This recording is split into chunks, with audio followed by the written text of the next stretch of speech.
வணக்கம் நண்பா. இன்றைக்கி நம்ம என்ன பார்க்க போகிறோம்னா, சோலார் இன்வெர்ட்டரில் ஓவர்லோடு ஃபால்ட் ஏற்பட்டுச்சுன்னா எப்படி சரி செய்யலாங்கிறத பார்க்க போகிறோம். அதுக்கு முன்னாடி நம்ம பவர் டெக்னிக்கல் தமிழன் சேனலை சப்ஸ்கிரைப் பண்ணாதவங்க சப்ஸ்கிரைப் பண்ணிக்கங்க. கூட இருக்கிற பெல் ஐக்கானை கிளிக் பண்ணிக்கங்க. வாங்க வீடியோக்குள்ளே போகலாம்.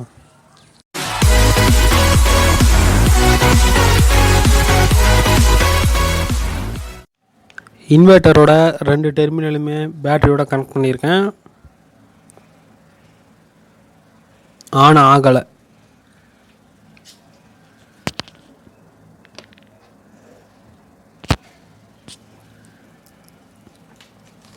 இன்வெர்ட்டர் டெர்மினல் ரெண்டையுமே மல்டிமீட்டர் மூலியமாக கண்டினியூட்டி கார்டு செக் பண்ணி பார்க்கணும். இந்த இன்வெர்ட்டரில் கண்டினியூட்டி காட்டலை.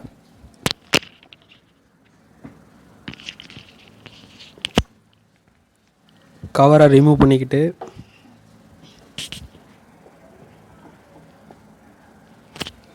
ஃபஸ்ட்டு நீங்கள் செக் பண்ண வேண்டியது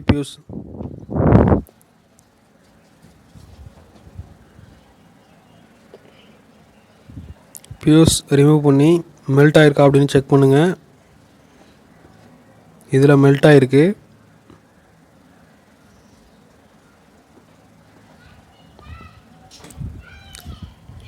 வேறு ஃபியூஸ் அதேமாரி வேறு ஃபியூஸும் வாங்கி ஃபிக்ஸ் பண்ணிக்கோங்க.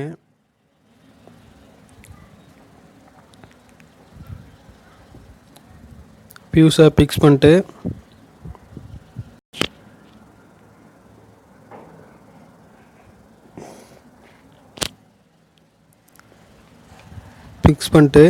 வேறு எதுவும் காம்பவுண்ட் செரிஞ்சிருக்கான்னு பாருங்கள். ஏன்னா ஃபியூஸ் கட்டாலோ அப்படின்னா வேறு காம்பவுண்ட் செரிஞ்சு போக வாய்ப்பு இருக்குது.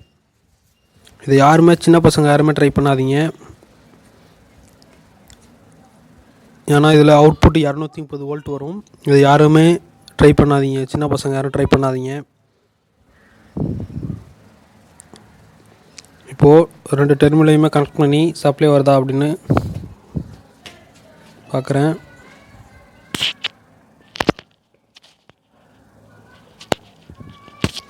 என்னது ஆன் ஆகுது.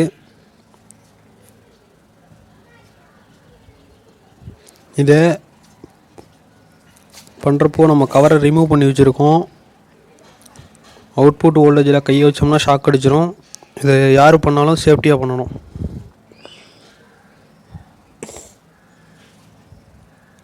ஓகே, இந்த வீடியோ உங்களுக்கு பிடிச்சிருந்துச்சுன்னா லைக் பண்ணுங்கள், ஷேர் பண்ணுங்கள், கமெண்ட் பண்ணுங்கள்.